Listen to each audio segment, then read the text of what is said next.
रामबलि की मृत्यु की कहानी प्राचीन समय की बात है। एक छोटे से गांव में रामबलि नाम का व्यक्ति रहता था। वह एक ईमानदार लेकिन स्वभाव से क्रोधित और अहंकारी व्यक्ति था। गांव में उसकी प्रतिष्ठा थी, लेकिन कुछ लोग उसे उसके कठोर स्वभाव के कारण पसंद नहीं करते थे। रामबलि की भूल। एक दिन गांव के मुखिया ने घोषणा की कि जंगल में रहने वाला एक बूढ़ा साधु बहुत ज्ञानी और चमत्कारी है। जो भी उनसे आशीर्वाद लेगा उसका जीवन सुखमय हो जाएगा।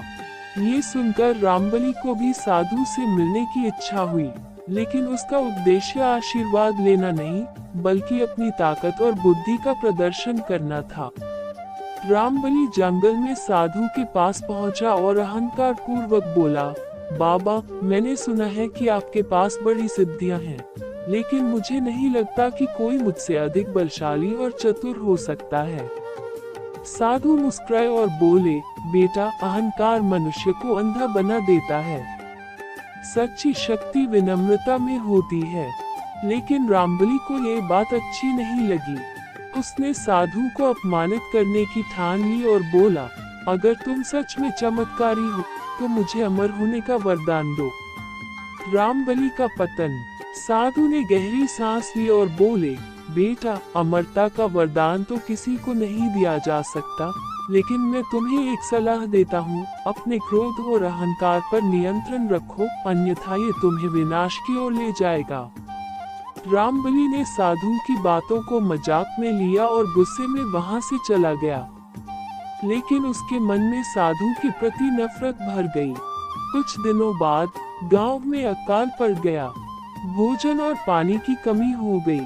लोग भूख से तड़पने लगे।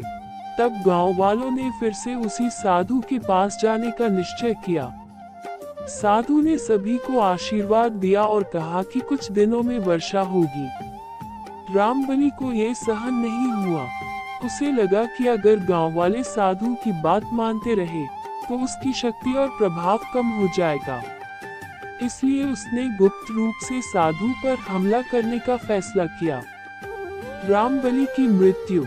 रात के अंधेरे में रामबलि अपने कुछ साथियों के साथ साधु की कुटिया में पहुंचा और जैसे ही उसने उन पर वार करने की कोशिश की, साधु ने शांत स्वर में कहा, रामबलि, तुम्हारा अंत निकट है।